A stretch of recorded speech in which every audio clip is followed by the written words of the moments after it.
जय श्री राम। रावण लक्ष्मण युद्ध तथा राम रावण प्रथम युद्ध।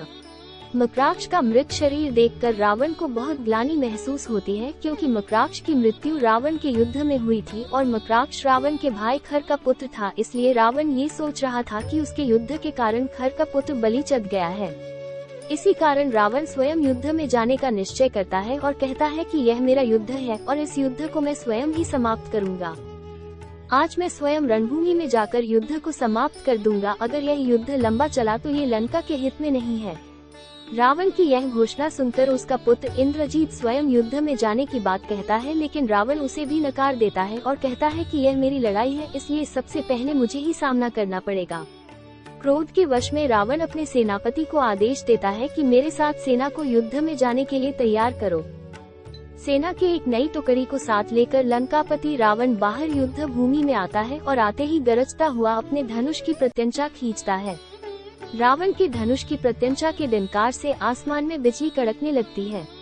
गरजता हुआ रावण राम को युद्ध के लिए ललकारने लगता है और पूछता है, कहाँ है राम? आज उसकी मृत्यु मेरे हाथों निश्चित है। ये सुनकर वानर राज सुग्रीव रावण के सामने आते हैं और उसे बोलते हैं, हे रावण, तुम जैसा दुराचारी और पापी श्री राम प्रभु के दर्शन के लायक नहीं है, इसलिए उनसे युद्ध करने से पहले तुम हमसे युद्ध करो, क्योंकि तुम्हारे कार्य तो इस लायक भी नहीं है कि तुम प्रभु श्री राम के हाथों दंड पा सको। ये कार्य भी मुझको ही करना पड़ेगा। ये कहकर सुग्रीव और रावण में युद्ध शुरू हो जाता है। सुग्रीव रावण पर अपनी गदा से प्रहार करता है, लेकिन रावण बहुत ही सहज तरीके से उसके गदा के प्रभाव को निष्फल कर देता है। तब रावण अपनी शक्ति से सुग्रीव पर प्रहार करता है और वो रावण के रथ से दूर जाकर गिरता है। सुग्रीव जब भूमि पर गिरे हुए थे तब रावण उन पर तीर चलाता है, लेकिन उसी समय लक्ष्मण जी आकर अपने बाण से रावण के बाण को काट देते हैं। रावण को फटकारते हुए लक्ष्मण जी कहते हैं, एक मूर्छित पर तीर चलाना किसी योद्धा का काम नहीं है। हे रावण, तुम इतने शक्तिशाली होते हुए भी एक कमजोर की तरह युद्ध करते हो और एक मूर्छित पर प्रहार करते हो। लक्ष्मण जी की बातें सुनकर रावण उनकी इस तरह की बातों की हंसी उड़ाने लगता है और बोलते हैं कि वनवासी छोकरे, ये धर्म और नीति तुम जैसे साधारण मानव की बातें हैं। मेरे जैसा शक्तिशाली राजा जो करता है वही धर्म है।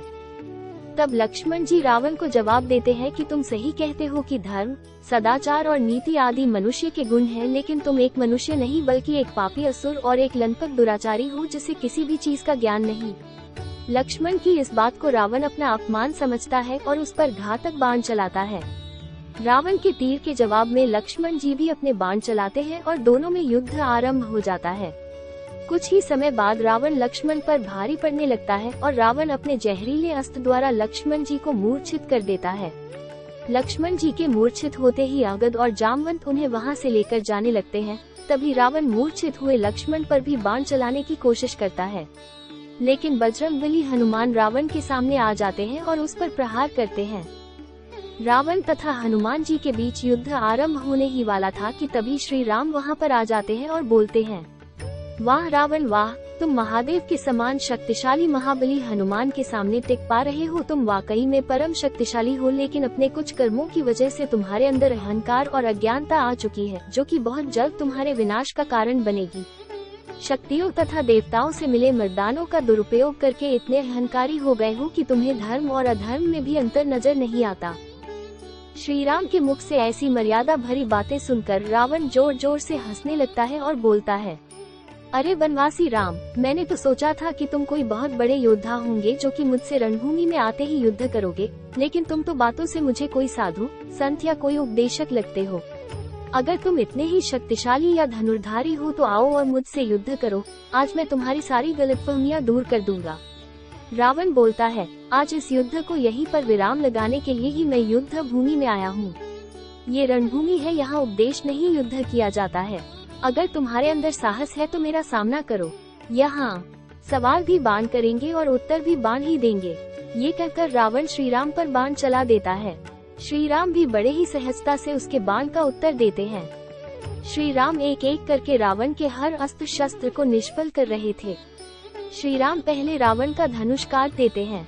धनुष कटने के बाद रावण अपनी चंद्रहास तलवार उठाता है, जो कि उसे भगवान शिव ने दी थी, लेकिन श्री राम अपने एक साधारण बाण से उस तलवार को भी काट देते हैं, जिसे देखकर रावण अचंभित होता है। श्री राम फिर अपने एक बाण से रावण के रथ पर लगा ध्वज भी काट देते हैं और रावण को निहत्था कर देते हैं। रावण को पूरी तरह निहत्था करने के बाद श्री राम रावण को अंतिम चेतावनी और संदेश देते हैं और बोलते हैं, हे रावण, तुम जिस शक्ति का अहंकार करते हो आज उसका परिणाम देख चुके हो। इस वक्त तुम मेरे सामने केवल इसीलिए जीवित खड़े हो क्योंकि मेरे रघुवंश में किसी निहत्थे पर वार नहीं किया जाता। तुम आज केवल अपने शत्रु की दया के कारण जीवित हो। जाओ और अपने घाव भरो क्योंकि अगली बार तुम्हें क्षमा नहीं किया जाएगा। मैं तुम्हारे समस्त पापों का दंड देने के लिए आया हूँ और देकर जाऊंगा। श्री राम के हाथों निहत्था होकर और जीवन दान पाकर रावण शर्मसार हो जाता है और अपने रथ से उतरकर पैदल लंका की तरफ चल पड़ता है। उसकी सेना भी पीछे पीछे चली जाती है, जिसके साथ ही पहले दिन का युद्ध समाप्त हो जाता है।